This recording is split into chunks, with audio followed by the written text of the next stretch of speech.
much of I don't know how well this is going to translate over online, but Okay.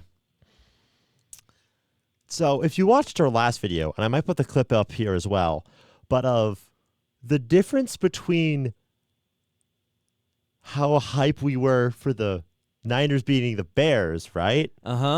Versus, well, yesterday I had a really intense back and forth basketball game. And after the game, everyone else on my team was jumping and being hype around, and I was just like, oh my gosh, I thought we were going to lose. I was just like, I'm so relieved right now. So when you play, you're more relieved. Yeah. When you're a fan, you're jumping up and wild and crazy. Mm-hmm. The different sides of Max. Yeah. Okay. For the win! Boom, garbage! The open shot. Gets the floating point! Are you... Goes for Bonga.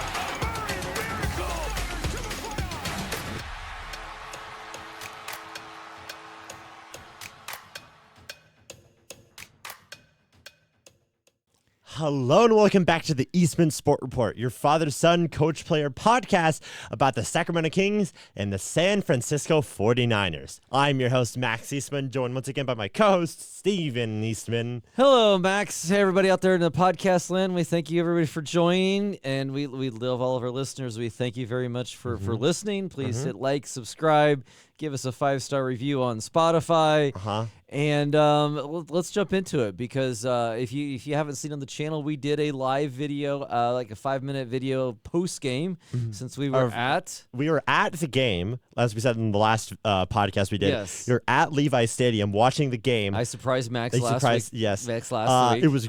I don't think we could have chose a better game to go to. That was an amazing game to go to. Amazing game. I still feel like I'm on a high for that. Yeah. But then Nicole, so we're coach player. His team, our team. As we talked about sort of in the cold open. Yes, we had a great win last night. It was a 1-point win, so now we're 2-0 in league. The first time, I won't say the team names because the first time since our school beat their school at their place in 12 years. Yes, so a little bit of nice history for our school and a good win. Probably should have won by more than 1 point. Yeah, but it's not. That's not the point of this. Anyway, so a win is a win. A win is a win is a win, and so we look at the Niners. Whether you win by having to, let the guy not complete a touchdown pass from the 2-yard line versus a 30-point win.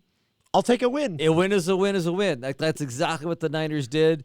It was amazing in the crowd. It was amazing to be there in person. Like that final play was like right in front of us where we were watching. So let's just say for the people who haven't watched the 5-minute clip, 5-minute thing, here's the clip that I took of the last play from the end zone.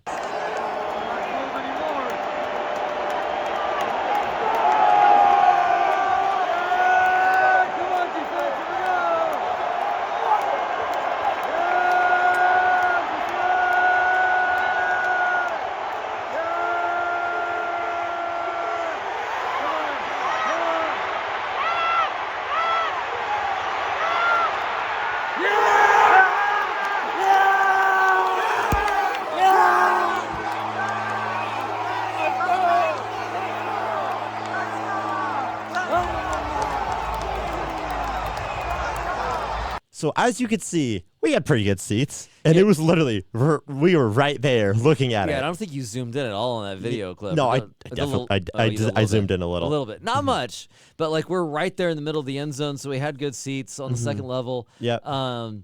But it was a great atmosphere. As soon as that pass went incomplete, just the crowd going crazy. I think if you can see that video clip, you can see a slight, Max pans over to me for a little bit, and I'm going crazy. He passes over to his brother-in-law, your son-in-law. He was over there on the other side of Max. He was over there having fun. So we're high-fiving everybody around us. It was a great way to end the game. And we didn't want to leave. We went out and watched the NBC post-game show. So we're in the crowd. Kyle Juszczyk being interviewed by Tony Dungy and is it Rodney Harrison? I forget. And then So we watched that. And then we went and filmed our video clip from outside. So awesome. Shout out Michael, our your son-in-law, my brother-in-law, for being our tripod that day. Yes, he was a great cameraman. So he panned over, and so you could see the fireworks after the game. I was like, I don't know what those fireworks are for. Were there somebody? Probably not legal. Yeah, I have no idea. But whatever. It was really cool to be there at the game. Great atmosphere. Probably one of the best games I think I've ever been to from a Niners game. I mean, I haven't been to many Niners games because it's a little bit farther drive from us up here in Sacramento area. But like, just an amazing game to be at. Just like, if you as being in the stands, you want an exciting game, and that was as exciting as you can get. 100%. We talked about this on the other thing, but it's like, first game in NFL history where you tied at 7, tied at 14, tied at 21, tied at 28, tied at 35. Like, just a total back and forth game. So it's just a great game to be out there.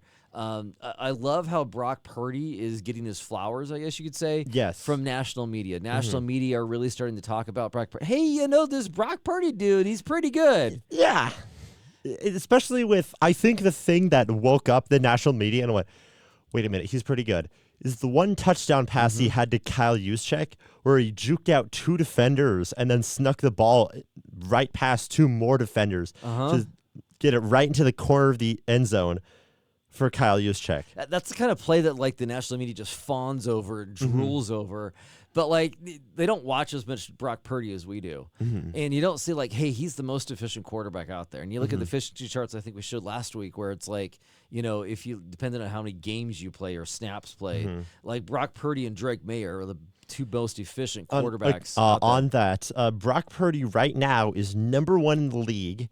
Drake May is number 2, and then they're both in the league of their own. They're also they're like right there. And then also for the new Qbert metric stat that was made, says Nate Silver made the statistic. He said that an 100 score is an MVP level, and 110 scores among the best QB seasons of all time. Just for putting it out there. There's a top 3 right now. This also includes Monday's game. So Matthew Stafford is at number 3 with a 104. Drake May is at number 2 with a 109, and Brock Purdy is at 113. Wow. With the 4 or 5 games that he's played. Oh, if he's played more than that, 'cause he's up to 8, I think. Yeah, 8 games that he's played. Because he's played. We're on a 6-game winning streak ever since he came back. Yes. And then he had the Seattle game at the beginning, and then the Jacksonville game, which he was kind of injured for. Yes. Totally injured for. His toe was not. He probably shouldn't have played that game. Even with the 3-pick games and the 2-pick game that he had, he's still at a 113. I know. He's insane. Just crazy. He is on a roll. And you talk about, like, I think last year people were commenting about Brock Purdy, about, like, can he really carry a team type of thing. Like, okay, any quarterback needs good people around him. Yes. Like, look at Patrick Mahomes. Like, does Patrick Mahomes forget how to play football this year? No. But he doesn't have the team around him. Yes. He can't just carry a team. Is Josh Josh Allen, is he a bad quarterback, or does he just not have enough good ball catchers out there that he can throw the ball to and that they get open so he can... So Brock Purdy is working with, now he has CMC, totally agree. He's probably Offensive Player of the Year candidate. George Kittle, one of the best tight ends. But his wide receivers are Ricky Pearsall, who's kind of still an unknown. Yes. He was a first-round pick, but still kind of not really well-known. You have Jauan Jennings, who's a 7th-round pick. Same as Purdy. But playing really good, decent starter. And this year, we don't have Brandon Ayuk because he was injured and who knows what he has right now. We don't have Deebo Samuel. Yeah. And so we're throwing the ball to Kendrick Bourne, who we picked up after the first week of the season, and DeMarcus Robinson. Yeah, and those are your top 4 wide receivers. So this is where it's like, no, Brock Purdy's playing pretty good. Pretty good. He's doing better than pretty good. Pretty good, if you could say that. So I love that he's finally getting some national recognition on how good he is playing. Other notes from the game, I think we talked about this earlier in our little thing, but to kind of rehash a little bit. I really think, besides the if you look at kind of where the turning points of the game were, I think there was a lot of turning points in this game, or a lot of impactful plays. Yes. Not really turning points. I'd say impactful plays. When the Niners were able to start the game after the pick 6 and get the 2 stops in the first quarter to stop the Bears 2 3-and-outs to start the game. 3 plays 7 yards, 3 plays 6 yards. Those were huge because it let the Bears, got spotted 7 points. It allowed the Niners to come back and take a 14-7 lead. And then, of course, the Bears started, producing on offense. Yes. The other thing I was really listening to, kind of some post-game stuff, if you don't remember, the coach for the Bears is Ben Johnson. Yes. He was awesome with the Detroit Lions the last couple of years. So part of the Bears finally doing hey, he has a very complicated offense. Kind of I don't think it's so totally like in the Kyle Shanahan realm of things, but he's one of the best offensive minds, probably top 5 offensive minds in NFL. Okay. Up there with Kyle Shanahan and Sean McVay, and there's probably a few others that you could throw in there. But he's up there in the top 5 at least. But with a complicated offense, it takes you a little bit of the season to get going. So the Bears are hitting their stride offensively. Now, is our defense not great? Yeah, I agree. Our defense isn't great. And if you could say, probably even the bad side of things. But they do have timely plays. They got the 2 stops at the beginning of the game, and then in the fourth quarter, they forced a field goal. And then, of course, the end of the game. That end of the play drive, I'm looking at it here, I'm kind of shocked at it. It was 15 plays. Yeah. With 2:15 left, it was 15 plays. The Niners defense, I think he had 7 or 8 incompletions. I think they had 3 third downs and 1 fourth down. Yeah, 1 fourth down. I'm trying to remember if it was there 2 fourth downs or was it just 1 for a fourth down? I think it was. But they made them really seriously work hard to get down the field. There's only 1 fourth down. Yeah. I think, didn't he have 4 or 5, Caleb Williams have 4 or 5 incompletions that drive? I think it was 7 or 8. It's just. But now one of them, of course, was he was downing it. Yes. Okay, take that one out, and there was still 1, 2, 3, 4, 5. Well, I'm counting 6, all the ones that aren't the 7. Aren't the spiking the ball and the last play of the game. Oh, okay. If you include the last play of the game, then there's 7. 8 if you include this when he threw it down. But otherwise, forcing 6 incompletions on the last drive of the game. Yeah, the defense they're not great, but they're making them work. They're making them work. And I wanted to dive into here. Is there something else you want to dive into? But I want to dive into the 2 winning plays. The plays as a coach, and I'm not a football coach, I'm a basketball coach. Yes. But I love diving in from a coach's perspective how these plays were diagrammed. And I know we might be able to play the video of what these things look like here, and Max may be able to edit those in. Because we're too small of creators to get copyrighted right now. Yeah, or maybe we can put in the links down at the bottom, or maybe in our comments we can put the links, because there is these video clips are, I think, NFL.com posted these on Twitter, so maybe we'll copy those. Maybe that'll be a better way to put in there. But there are some really good breakdowns of those 2 plays. So let's go over the Niners one first. The Niners are on offense. There's 2:26 remaining in the fourth quarter. It's 2nd and 10 at the 38-yard line. Okay? So it's 38-yard line. Now I'm looking at my screen here. You guys can't totally look at it. But the Niners are lined up. They have Jennings on the outside. You have Tonjes and in the slot. And then Kyle Juszczyk in the tight end spot right next to the offensive tackle. On the far right side, you have Ricky Pearsall, and Brian Robinson's actually in the backfield. No CMC on this play, okay? So Brian Robinson's the backfield to the right of Brock Purdy. When the play starts, and the other thing to talk about here is, so I'm actually using, if you know, I'm going to give credit for, Ted Nguyen of The Athletic did a really good breakdown, and that's kind of what I'm basing this off of. He's smarter than I am at football plays. So, yes, we'll give him credit here as I'm using a lot of his breakdown. But he talks about how this alignment that the Niners are lined up in is something that they use very common. They've used it other parts in the game. And so, which is very common, what you want to do is have a similar look and do many different things out of it. So you're starting with 3 wide receivers or 3 eligibles on the left, 2 on the right. Tonjes goes in motion. Now, the whole point of why you send somebody in motion is so the quarterback can see are they in man or are they in zone. If they're in man, a guy follows them across and stays with Tonjes. If it's zone, they'll just shift. Well, they shifted, so they're in zone. So that's a tell to the quarterback. That's the whole reason why Kyle Shanahan has so much motion is it tells really quick whether it's a man or a zone by having the motion. So Tonjes goes to the right. That also shifts. Now you have 3 eligibles on one side, 2 on the other, and that shifts it to the strong side. So now the middle linebacker shifts over to the strong side because that's where Ricky Pearsall, Tonjes, and Brian Robinson are. So he's over on that side of the field, and that's where you're at. And then after you snap the ball, so that Tonjes goes to the right. Before we snap the ball, so this is like an intricate play design. You have the cornerback out on Jauan Jennings, and Kyle Juszczyk is on the left side, but he's in by the tight end position. But after Tonjes goes over to the right, Kyle Juszczyk at the tight end position, he shifts out. When he shifts out beyond Tonjes, and because they're in zone, the cornerback now has to shift over to Kyle Juszczyk. And so Jauan Jennings gets a free release off the line of scrimmage. There's no one jam him. He gets a free release. So it's an awesome play design. Kyle Juszczyk goes out, takes the cornerback with him. Like from an offensive perspective, you want a cornerback, their better coverage guy, on your fullback. But when you're playing zone, that's what you have to do, is he has to shift out. Now, the only person that's guarding Jauan Jennings is either the linebacker or the safety. Well, in the play design, once they snap it, Tonjes goes out on the right over here. He goes up about 10 yards and goes across. Well, because Purdy is looking at Tonjes, all 3 of the linebackers, which one of them probably should be staying on Jauan Jennings, but because Purdy's looking at Tonjes, all 3 linebackers converge to Tonjes. And you can see just as soon as Purdy's cocking his arm to throw, it's literally all 3 linebackers go and actually hit Tonjes. Like, I don't know if it could be pass interference, but whatever. They all 3 really converge and knock Tonjes down.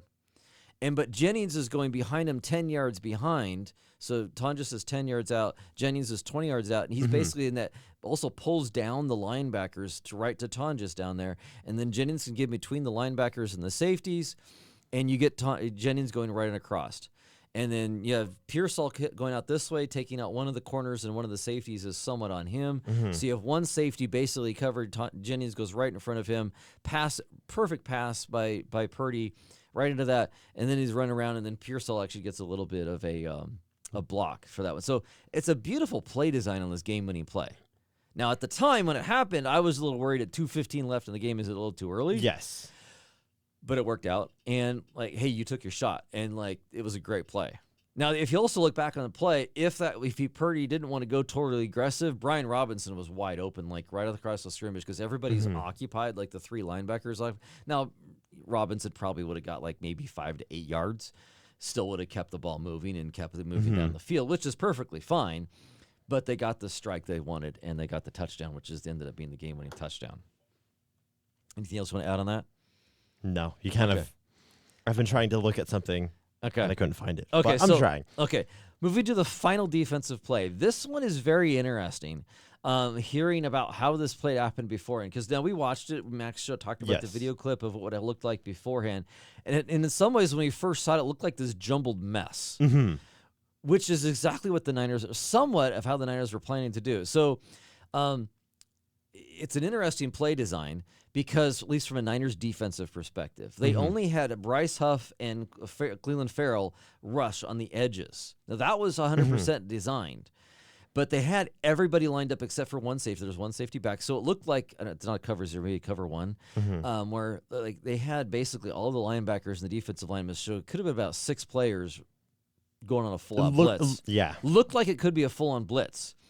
And because of that, I'm assuming because of that, all 4 of those guys in the middle basically dropped out. And because of that, 4 guys dropped out, Bryce Huff got a completely free rush. And basically offensive tackle goes basically as you read the play, he's like, wait a minute, there's 4 guys up here. They're all occupying me. And so those 4 interior offensive linemen, basically from one of the guards all the way to the other tackle, were basically thinking they had to guard the blitzers. And they were going to let Bryce Huff go. Well, then none of them went, and you basically see on the video clip where those 4 offensive linemen just stood there. Bryce Huff goes around him. He gets the pressure on Caleb Williams, almost gets the sack, makes him roll out to his left, which I think he's right-handed. So it makes him go out because Cleveland Farrell's out on the other side. So he's out there kind of all alone with a tackle, and he rushes out that way. Because there's basically 8 dropped, Now, D. Winters is kind of a spy. And then the other thing that was interesting is, so Tatum Bethune talked after the game. He says, me and D were supposed to blitz. On the play call was him and D were supposed to click. That's what Robert Saleh called. Mm-hmm. Now, that means the defensive tackles dropped out. That was part of the play call. But he says, me and D decided after the huddle, he's like, we're going to drop back and get as many hands in the passing lanes as possible. Mm-hmm. So it was an Good audible idea. by Tatum Bethune and D. Winters to basically says, no, we're dropping out. Now, D. Winters kind of hanged out more of the offensive line and ended up being a spy, which confused people more. But because now you have 8 guys dropping back with the 5 eligibles, you're like, there was no passing lanes. Let's see, what else do I have in here? So, looks like okay, Huff was on pressure. And I think because of Bryce Huff going out and leading Caleb Williams to the left side of the field and then Spencer Furford going to game, DJ Moore on the opposite side of the end zone, all the way on the right in the corner, wide open. Yeah. No one on him. He's literally standing there jumping. With his hands up and down. He's like trying to, he's like shaking his arm saying, pass me the ball. And you have 2 guys coming at you full speed. You're not going to look over at them. You're going to try to find the people who are right in front of you. Yeah. The other thing is so the last part of my notes on this play is, so you had only the 2 rushers. Yetur Gross-Matos was a defensive tackle on the play. He's hanging out at the line. As soon as Caleb Williams goes out, now he goes rushing after Caleb Williams because someone needs to go pressure him. Without him, he probably finds DJ Moore, probably finds Caleb Lovelace or somebody. But because Gross-Matos goes and says, and somebody calculated it was 27 yards, that he ran it from the line of scrimmage out to Caleb Williams, and in a dead sprint goes out there and hits him as he's throwing the ball, which made the ball like not get as far as it needed to get to completed. Like, it was a total chaos, but it's still a really good design play. Like, so that's funny how it's like when you get into these play designs. NFL and football, they're such complicated games. They're so fast. They're so physical, but man, are they intricate with details. It sometimes people are like, it's just chess match where this is happening. I don't think that was a chess match. I would think like part of that is like what do we do? It was an improv show back there. Yeah, because sometimes in football, it's like the most physical player wins. And sometimes it's the most thinking quarterback wins. Like, Brock Purdy's a thinking quarterback. Sometimes he's got the best arm. But, like, that's the way I think us as fans love the game of football, because you could be the thinker and you can play really good. You can be the most physically gifted and play really good. Or sometimes you're the most physically gifted and you can't think good enough and you can't go out and perform. Like, there's probably many of quarterbacks or other players that are, like, physically gifted. I go back to, like, in the preseason, the Niners had...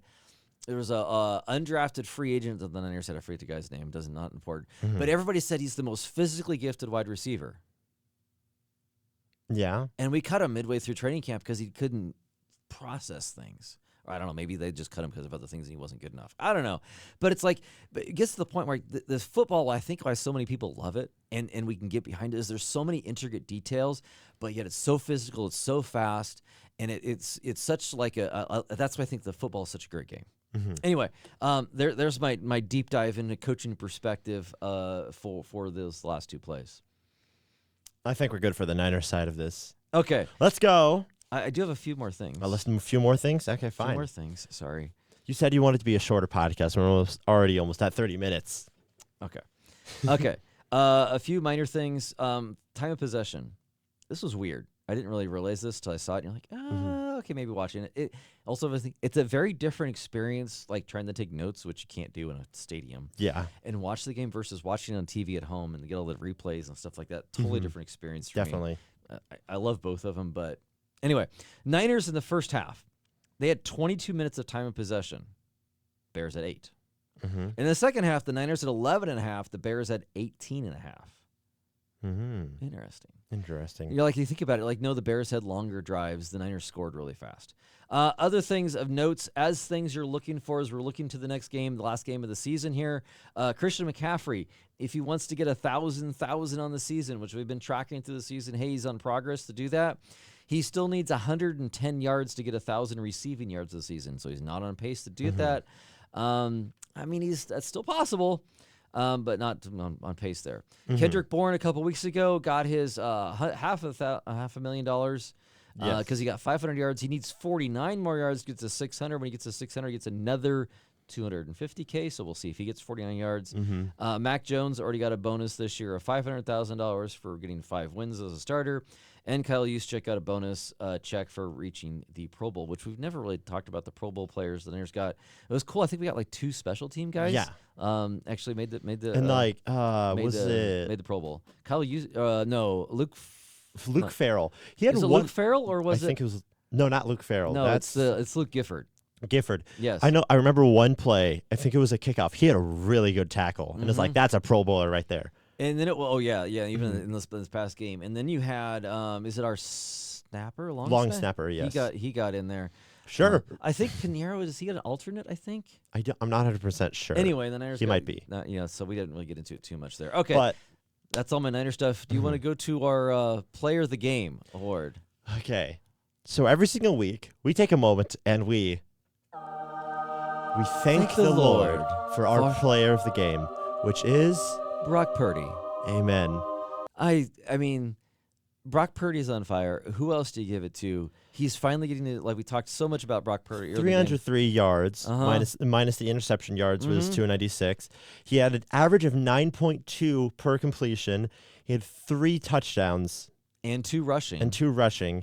He had an 85.4 QBR and a 118. I forget exactly what what rating is, but. Yeah, 118, I think normally a perfect on that one's like 145. Yeah, but just really good. Range. So I wonder how much that is without the interception, the ratings. But yeah, he'd probably be up close to the 140 range. But yeah, if people were wondering earlier in the season, you're like, hey, Mac Jones is a good quarterback. Don't take anything away from him. He's a good quarterback. People are like, should we start Mac Jones over Brock Purdy? Because he's winning all these games for the 49ers. Yes. Do we really need Brock Purdy? Case in point, last couple 3 weeks. Yes. Yeah, 10 touchdowns in 2 weeks. Like, he's a difference maker. Brock Purdy or Mac Jones is a good quarterback. Yes. Brock Purdy is a difference maker. He's an elite quarterback. I'm seeing some of the quarterback rankings, and I don't see him high enough. Of people ranking him? Yeah, okay. The external people kind of ranking him. Not like the stats. If you look at the stats, he's one of the best, if not the best. If you look at people that are actually, ranking him, I think there's a lot of bad rankings out there on QB rankings and QB tiers, in my opinion. So, okay, there's our Niner stuff. Anything else you want to get to that? Are you ready for our next segment? I am ready for our next segment, and we're going to keep predictions for a little bit because right now it is Max's Top 10. Okay, so let's get into the rest of the NFL as so we get to the playoffs. It's a little bit easier now to choose what teams to rank because there's 14 teams that you should really be choosing from. Yeah, there's 16 eligible or 14 that can make the playoffs. 14 that are going to make the playoffs, and then there's the Ravens and the Steelers, and then there's the Buccaneers and Panthers, and I think there's one other team, maybe not out there. But as I'm looking at this, I'm like, they were keeping out of the top 10. There's 4 teams I'm keeping out, which is that are in the playoffs, which is not taking anyone from the NFC South. That division is the dumpster fire. And I also don't trust anyone from the AFC North right now. Okay, so that's that's Ravens. But that's 2 out of the 2 that are fighting for the last playoff. But anyway, getting to my point, at number 10. The other thing I want to say before we get to the top 10. My bad. Sorry, I'm interrupting. As a lot of people have said around, this is not just our comment. This is probably the most wide open. Definitely. 100%. And so, if somebody wants to go out there and complain about Max's top 10 rankings, make your own. Yep. Get your own podcast. Well, the funny thing is you could make if you're going to say who's actually going to go win the Super Bowl right now, there's a strong argument for basically any of these top 10, maybe the top 8. I don't know his rankings, but this is the most even top 10 at the end of the season that I remember basically maybe my whole lifetime. Normally there's 4, 2, maybe 4 to 5 teams that are okay, these teams can win the Super Bowl. This year it is so wide open. Anyway, go ahead with your top 10. Sorry. Okay. Actually, before I start, I want to move this team He's doing Just, a last-minute changing. edit over here. Well, it's not that big of an edit. It'll make some more sense, but Okay. Number 10, I have the LA Chargers. Okay. I'm gonna keep this a little short because we've talked about all these teams for a lot, and especially Okay. for the teams I don't have that much to say about. Chargers, you look good. He had a really bad game against the Texans this week, where Justin Herbert got sacked, I think, 5 times. But the Texans Ouch. have a pretty good defense. Texans have a really good defense, and also I think they're on an 8 or 9 game winning streak right now.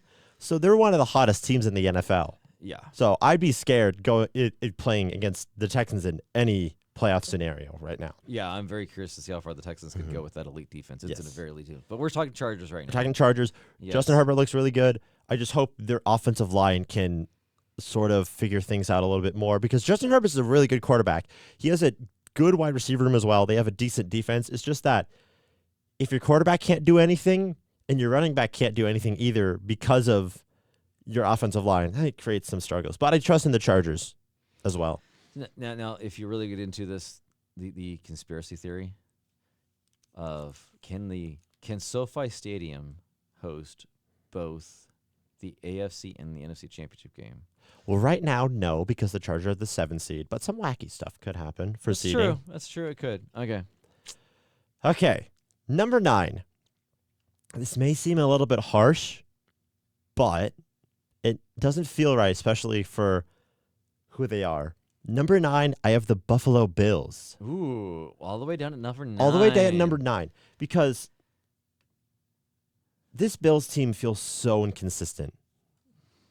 They've started out the season as Super Bowl favorites, right? Yeah, totally. Mm-hmm. With all these expectations and coming into these weeks. And it's just like these last few games, it's just like it doesn't feel like a dominant team that's going to go into playoffs and win a bunch of games. You just lost to the Eagles in a defensive matchup for 12-13, which is the exact opposite of the Bears-Niners game, but just like an ugly game. It's just, you didn't score any points until the second half, and even somewhat most of your points came in the fourth quarter. And even for me, who I don't trust the Eagles. I forgot to put the Eagles on this list. I don't trust the Eagles that much. So much he didn't put them in the top 10. Oops. But it's just like, I don't know. I don't trust the Bills. I don't even know. They're both ranked 9 right now, right? The Bills and Eagles are tied right now. Okay. They're both at number 9. I don't trust either of these teams because the Bills, I think they're going to play right now the Patriots in the wild card round, if not the Texans or someone else up there, or the Jags or someone else up there. Well, but I don't trust the Bills because they've been here. They have the playoff experience, but they're not showing it in the regular season. yeah, it's really so in the 5, 6, and 7, all of them have 11-5 record. Yes. So that could get shuffled. But as of today, yes, the Bills are actually 7th. I think is what I see. Anyway, so they could be 7th, and if they are, and everything stays the way it is, then yes, the Bills would go to the Patriots, which would be very interesting because the Bills have a little more experience than the Patriots. We'll get to that next week. Okay, matchups. but okay, you got the Buffalo. same sort of thing for Yeah. the Eagles, where like they just won the Super Bowl and they look Their offense does not look like very good. if the Niners somehow fall down, if the Niners lose to the Seahawks and fall to the 6th seed and play them, I'm fine with that. I'm I'm fine not with playing totally the loving Eagles. that, but I'm like, I'd much rather have a first round bye, but I'm like, I'd play the Eagles. I think we can beat the Eagles. I think we can hold their offense for a few drives, and then I don't think their defense is going to stop us out of any defense in the league. I think there's like 3 defenses right now that can stop us. it's the Texans. The Texans, the Jags, and the Seahawks. Those are the 3. And we'll see how the Seahawks do on Saturday. Exactly. So that's Okay. why Saturday night's going to be such an important game. Should have been Sunday night football. That's not the topic we're going to go for. Okay, number 8. I'm the biggest hater of this team. I got the Denver Broncos. Oh. I don't care that you were the number 1 seed in the AFC right now. What I care about is that you almost lost to Max, I don't know how to say his last name, with the 3rd-string quarterback at the Kansas City Chiefs. This team is going to get bounced in the second round so easily. So easily. Sure, they're the 1st seed. I don't care. when I look at this team, I just think I They're think just barely skating by. the only team that I think they'd ever beat in the playoffs is the Steelers, and they're probably not going to win this week against the Ravens. So that's what I have to say about the Broncos. Their defense doesn't even look good, and they're supposed to have like this otherworldly defense. Well, they started the season really hot. In the last 3 or 4 weeks of the defense has not been hot. You almost lose to this year's Kansas City Chiefs with the third string QB. I can't even. Yeah, I can't even Okay, number 7 in the same spot as last week, even after the electric game they just had. I have the Chicago Bears. Okay. They just had a really, really good game against the San Francisco 49ers. Caleb Williams threw for 330 yards. And the entire season, we were like, is Caleb Williams going to be able to carry his team? He kind of just did, almost to a win. He almost completed the last pass to, I forget who he passed it to. It bounced, it skipped right into the receiver's hands. It was right there. Caleb is a really good quarterback, man. And he does throw a good deep ball. Like, there was a couple against the Niners that you're like, I don't know if it's our safety's fault or if that's a really good throw. It's both. Either way. It's both. Yeah. But Bears are number 7. If I'm a Bears fan, you're like, I'm feeling pretty good about the this season. quarterback you've had since Jim McMahon, or maybe he's better. Maybe ever. Which is, I'm happy for Bears fans in some ways. As long as they don't beat my Niners. Exactly. So Bears, you're at number 7. You're a pretty good team. I just think most of the teams above you are pretty good. Okay. The only team that I could see possibly losing in this top 10 that is above them, the Bears, that could lose to them in the playoffs, is number 6. Because they have been on a skid of all skids to end the season, the LA Rams. Ooh, yes. Ever since like the second half or even like most of the fourth quarter, the Rams against the Seattle Seahawks, the Rams look like a completely different team. Because they were up 30-14 over the Seahawks. Yes, and then you go and lose that game in overtime. The only way that comeback started was because of a punt return touchdown. And then they now you go and lose. Well, they fired their special teams coach. You fired your special teams coordinator. Okay, sure. You go out and throw 3 interceptions against the Atlanta Falcons defense, and Matthew Stafford's supposed to be this MVP caliber player. He was the betting odds favorite to be MVP. I don't think so after this game. I don't think so after this game. I'd much rather put my money on Brock Purdy than Matthew Stafford now. I know, but you're like, yeah.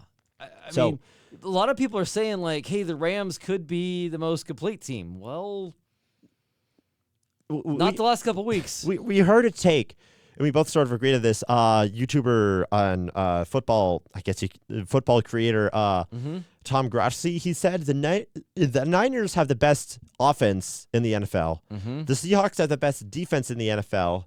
And then the Rams are the most balanced team. That's what he said. But that was Monday morning before the Rams went and played the Falcons. So I don't know how to feel about the Rams. They dropped all the way down from 1 in last week's ranking, where I'm like, okay, you lost to the Seahawks, but it was a really close game, down to 6. And I'm watching the athletics rankings here. It has the Rams at 6 too, so you're not alone. I'm not crazy. I'm only sometimes crazy. Only sometimes. Okay, number 5. Question: where do they rank the Broncos? 5. I'm not fully crazy. No. Number 5. I have, in my opinion, one of, if not the hottest teams in the NFL, probably only tied with their division rival. I have the Houston Texans. Oh, okay. Texans are a real good defense right now. Real good defense. I don't think anyone could argue about that. But C.J. Stroud, he's finally coming around. He's finally coming back. After his sophomore slump. Yes. It was like everyone was freaking out about last year. It's like me and you were sort of both like, it's probably just a sophomore slump. He'll be fine. And then he like sort of played off at the start of this year, and then he got injured. But ever since coming back from injury, C.J. Stroud's been looking pretty good. So right now, the Texans are the 5th seed. They're matched up against they're probably going to face whoever wins the AFC North. And I take the Texans over either the Ravens or the Steelers any day of the week.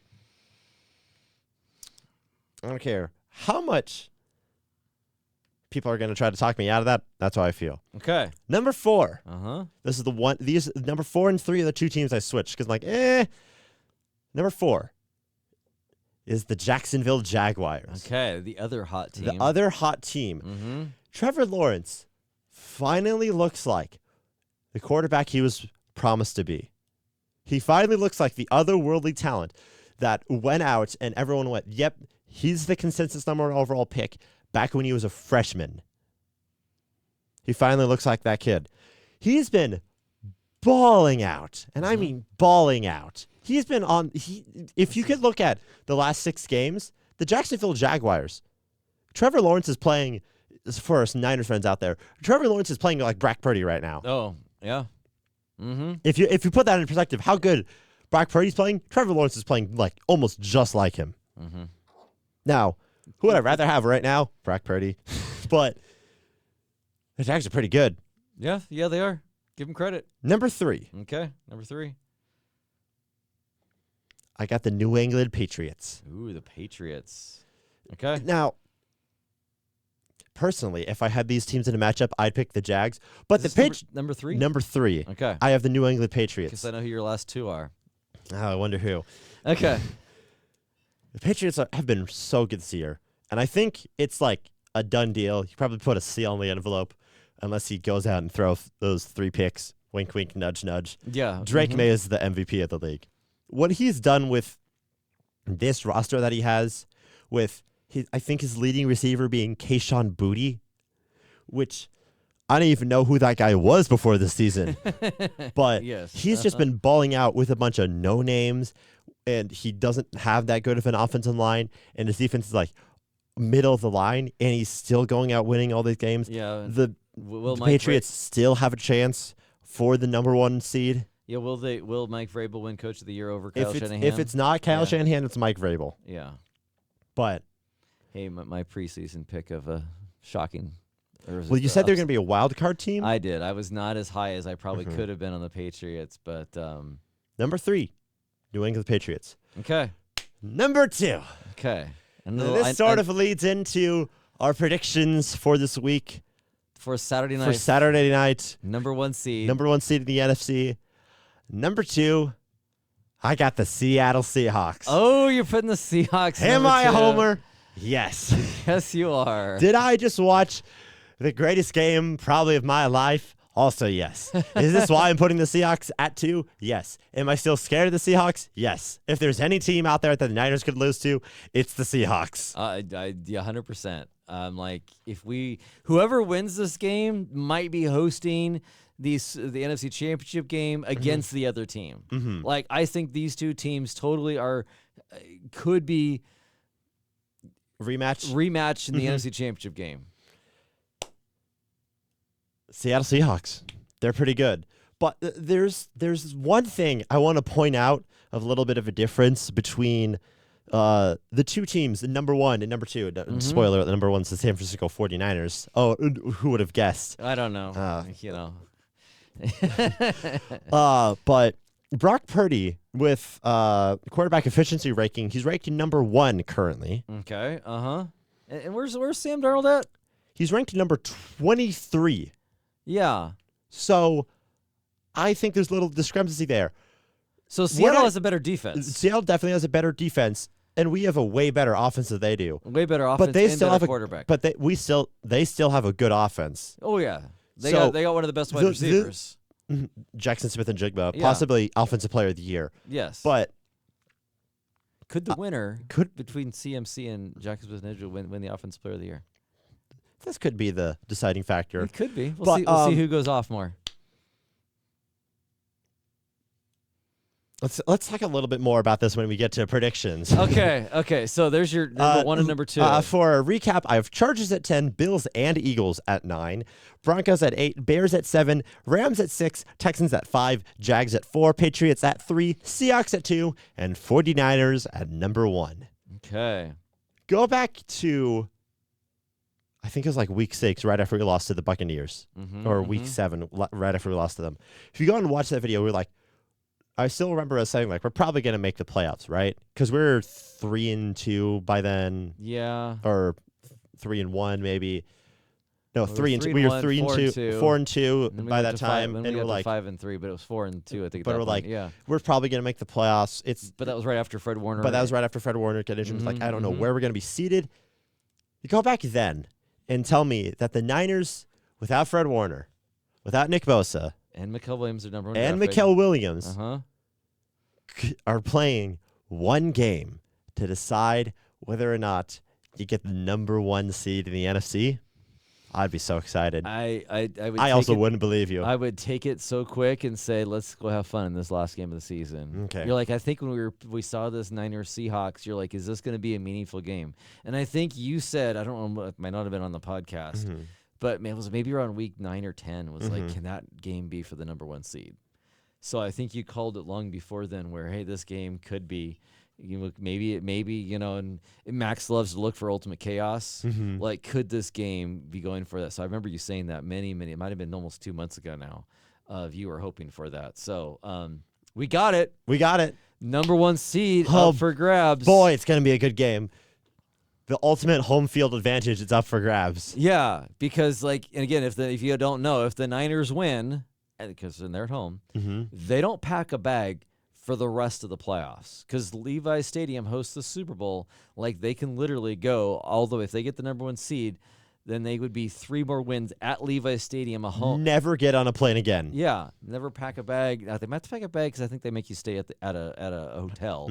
But you'd be in your home state, never have to get on a plane and go anywhere for the rest of the season. That would be amazing. Yeah, well, I'd sign me up for that. Let's go Niners. If we could, I'd want to go to the Super Bowl. However, cheapest tickets are like $6,000.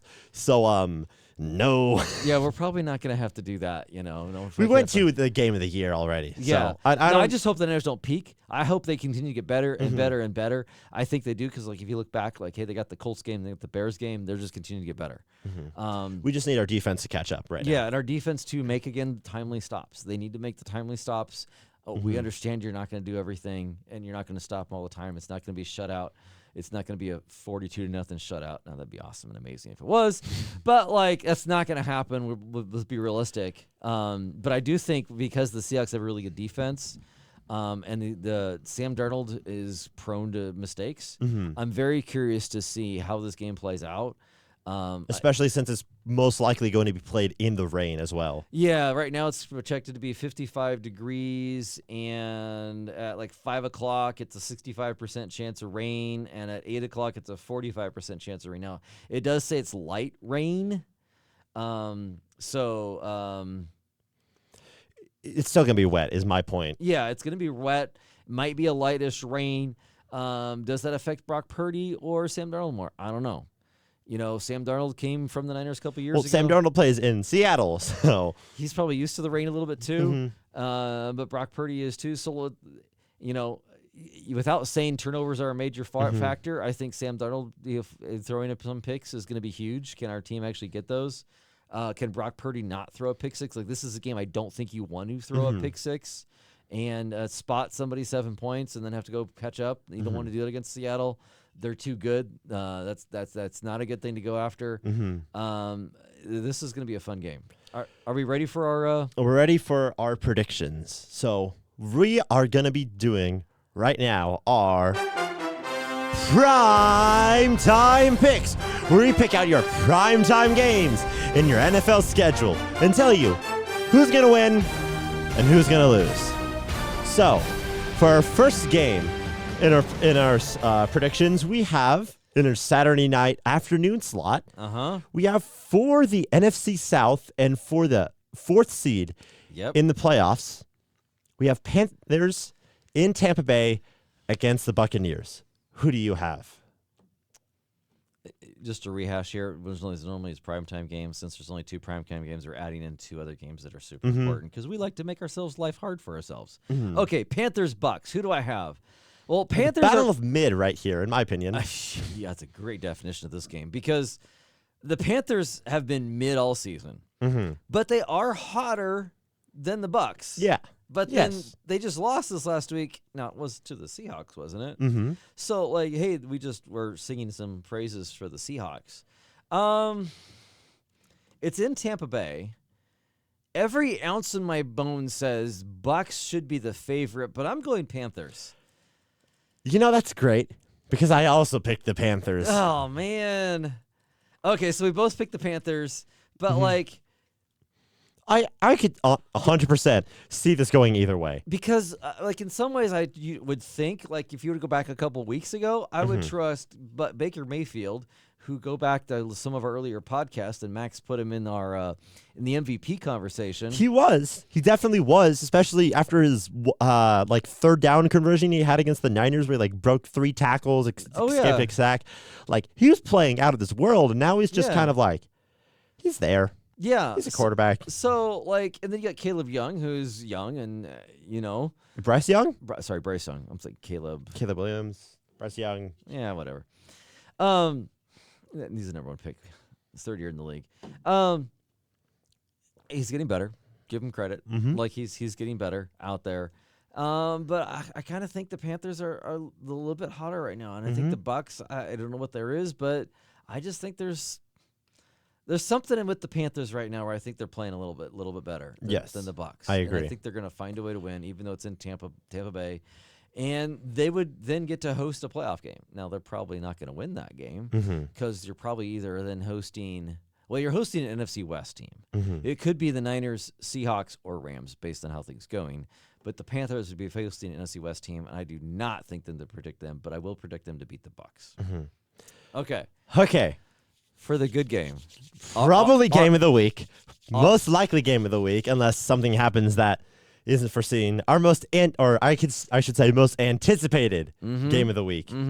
Seahawks in Santa Clara in Levi Stadium against the San Francisco 49ers for the 1 seed. And a first-round bye. In a way, this is a playoff game because if you win, you skip around in the playoffs. If you lose, you got to go on the road. If the Seahawks lose, they're probably going to Carolina or Tampa Bay. If the Niners lose, they're probably going to most likely the Eagles. If everything goes the way people predict it to be. It could technically be Chicago. If the Rams lose to the Cardinals, they probably won't. Wait, no, not. No, if the yes, Bears I know what you're talking lose about. to the I know what Lions. you're talking about. Okay, If the Bears lose to the Lions. Let's focus on the matter at hand. Okay, Niners Seahawks. We already sort of talked about this game, but I do not know who's going to win this game. 100%. I want it to be the Niners. I also agree. I want it to be the Niners. That's why I'm picking the Niners, because most of this year that I've picked, most of the times I picked the Niners, they seem to win. I'm 50-50 on picking the Niners to lose as well. So I don't want to take that chance right now, but I'm going to pick the Niners to win because I want them to win, and I'm also going into this game with a lot of optimism. But what do you have? I think the Niners are going to win because I think Brock Purdy's going to play better than Sam Darnold. Yes. That's the difference maker. I think Brock Purdy is that big of a difference. I think the ultimate difference maker is how is the Niners defense going to play? Because I trust Brock Purdy to go and score like 30 points on the Seahawks defense. Yes, or he's probably not going to get 42. You're not going to get 42. Their defense is better than the Bears. It's better than the Colts, who we scored 48 on. Okay, we get that Seattle has a good defense, and we're probably not going to score a touchdown every time we have the ball. But it just sort of matters for like the game perspective. Can the Niners stop the Seahawks? Because we know the Seahawks are going to stop us every now and then. A few times. We're gonna make it to kick a few field goals. We never kicked field goals against the Bears. Scored 42 points. Went 5 for 5 in the red zone. But are we gonna be able to stop the Seahawks in tow? And I think we will. I don't know how much we're going to be able to stop them is my concerning thing. I think it's going to be a super close game. And one of our commenters said he was bit off all his fingernails. Well, hopefully they've grew back this week because you're probably going to bite them all off at the end of this game because it's going to be a close game. We're picking the Niners. I want to see those end zones painted red. Yes. I want to see red painted end zones. Okay. If you don't know, the Niners do not paint their end zones red. Most teams do during the regular season. Ours, we save it for the playoffs. Okay. This is the one game, whenever we don't have enough games or the Niners do play in a primetime slot, which is right now, we pick the most exciting game of the week and like one of the most important games as well for our fourth prediction, because we always do 4 or at least 4. Sometimes we do 5 if there's a double Monday night header. But we chose a really interesting game. Yeah. An NFC North matchup between the Detroit Lions in Chicago against the Bears. My thing is that the Eagles this week are playing the Commanders. They're most likely going to beat the Commanders because if you don't beat the Commanders, then you're guaranteed a third slot. If the Bears lose this game, they drop from the second slot where they play the Packers. And the Packers are banged up. They got a bunch of people injured. They just look like they're probably going to be bounced the first round. Hey, they just picked up Stephon Diggs. Trayvon Diggs. his brother. But if the Bears don't win this game, you're probably going to play either the Rams or the Seahawks. Or is it the Rams, like guaranteed? Or either the Rams or the Niners this week, well, I think. in the playoffs.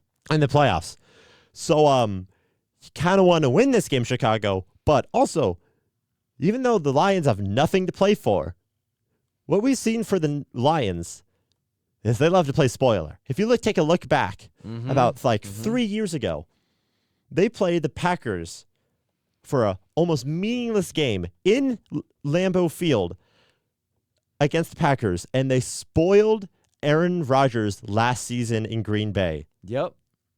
And Dan Campbell, as he's famous as saying, loves to bite off your kneecaps. Mm-hmm. He's going to go out there and get this team riled up to play the best they can. Mm-hmm. He wants to nothing more than to spoil the Bears so Yes. they don't get the number 2 seed. That's exactly what his goal is. But I don't think he's going to do that. I think the Bears are going to win. I think the Bears are going to, take the sting of losing to the Niners, and they want to go out and prove it. And the other thing I also think why the Bears are going to win is Jared Goff doesn't do good outside, and this is going to be outside in the cold in Chicago. And Jared Goff does not do good there. No matter how much Dan Campbell wants this game, I don't think he's going to get it. That's interesting because I picked the Detroit Lions to have a bounce-back game after Jared Goff caused, I think, 5 turnovers. He had two fumbles and 3 interceptions against the Minnesota Vikings. I think the Lions are in tow for a bounce-back game, and I think Dan Campbell and everyone in that building knows how important it is to go and spoil the Bears' season. Because you don't want the Bears to go beat the Packers. You want the Eagles to go beat the Packers. You don't want the Bears to have anything. You know the bad thing about this is if the Niners lose to the Seahawks and the Bears lose. It's Niners-Bears again. In Chicago this time. Oh, boy, what a matchup. Okay, anyway, so I picked the Bears. He's picking the Lions. Okay, and then for Sunday Night Football. It's a play-in game, as in you win and you continue on. You win and you're in. And you lose. One of the most probably going to be one of the most boring games this season. I'm not excited for it at all. Ravens at Steelers. I'm skipping this game. I'm giving go to jail, do not collect $200 right here. But if I had to pick any team from this, I'm picking the Ravens because the Steelers already got their winning season. They already won 9 games. You can't have a losing season. So therefore, Mike Tomlin's not going to coach this game. So that's my point. You also just lost to the Cleveland Browns. Now, will they have a bounce back because they just lost? But Mike Tomlin he always gets 9 wins. So, he can't get to 10. He either gets 9 wins and then loses in the first round, or he either gets 10 wins, loses in the first round, or he gets 9 wins and doesn't make it, or just gets his 500th season. Yeah. So I picked the Ravens. I'm also assuming that Lamar Jackson is most likely from my guessing. I haven't exactly heard anything yet, but I'm assuming Lamar Jackson's going to come back into this game. Even if he isn't, I trust Derrick Henry to do really good. Not as much as he did against the Packers. I also trust the Ravens and Lamar Jackson. That's 5 hours ago. He logs a full practice Wednesday ahead of Steelers game. So it sounds like yes. I trust Lamar Jackson and Derrick Henry and the Steelers defense to go out and not the Steelers defense, and the Ravens defense to go out and beat the Steelers, personally. I trust, I put my pick based on I trust Derrick Henry more than Aaron Rodgers, so I'm picking the Ravens as well. That means we did pick 3 games the same. Again, we do not confer on these picks beforehand. We just happen to be related. We just happen to, think similarly. So we both picked the Ravens on that one, but I'm thinking it's more a Derrick Henry effect. Lamar Jackson does, coming back definitely will help the Ravens. Yeah, I don't know how much it's just Steelers. Anyway, Aaron Rodgers. I have not trusted the Steelers once this season. Yeah, Aaron Rodgers. Sort of trusted them in the middle of the season, but then they're like, Yeah, Aaron Rodgers. I think he's proved that he can still be a good quarterback, but in some ways, I'm thinking you just need to go retire. I think he has one more. I think Aaron Rodgers is going to play one more season, and then he's going to retire. He's got one more. Maybe. We'll find out. Okay, so we both picked the Ravens to go on and get that. Okay. Since we're almost getting close to an hour here on our podcast, and since it is NBA playoffs and the Kings are not that great, we're not going to have much Kings talk today. We might come back and do another Kings talk episode in the next couple of days because there is a few things we could talk about in the Kings, but we'll make this an NFL Niners centric podcast because it's a little more fun and exciting. You got NFL playoffs, and NFL playoffs is pretty awesome. So, hey, if you got to this part of the podcast, anything else you wanted to add, Max, before we wrap up? With our predictions, I'm looking at this.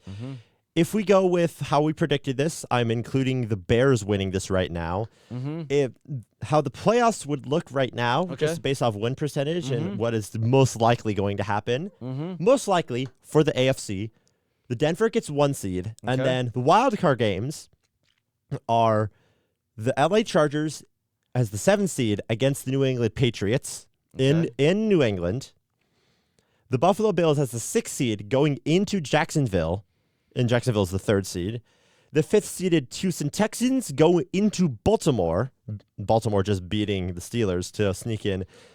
Did you say the Chargers are 7th? Yes, Chargers are 7th because I'm looking at this thing, so it's Buffalo 7. Well, Buffalo would be 7 if they somehow lose to the Jets. They're currently 7, but they have a division. But they're playing their last divisional game. So anyway, okay. Yeah. And then if the Niners win, how this is going to look out is, for our predictions, is most likely the Niners are going to be the 1 seed. It's going to be Green Bay as the 7th seed against the 2nd seed Chicago in Chicago. 6th seed Rams in Philadelphia against the 3rd seeded Eagles. Seattle, 5th seeded Seahawks go into Carolina against the 4th seeded Panthers. And then if the Bears end up losing the game against the Lions, then it's Green Bay as the 7th seed versus the 2nd seeded Eagles in Philadelphia. And then the Rams plays Chicago in Chicago. You got that, everybody? Okay, got that. Let's listen. This is Week 18 coming up here. Hope everybody enjoys your Week 18 football and comes back for another episode of Easton Sport Report next week. Again, we thank everybody for listening. We love all of our listeners, and we appreciate everybody out there and hope that you enjoy the Niners game this coming weekend. Love the likes and the comments. Yes. Don't forget to like and subscribe. Put some comments down there. We love getting some extra comments in there. What do they think about this? Exciting time in the NFL football season. Every single time someone comments, we read it. Yes, we love all of our comments out there, and we appreciate every one of you that listen, and we'll see you next week. Bye.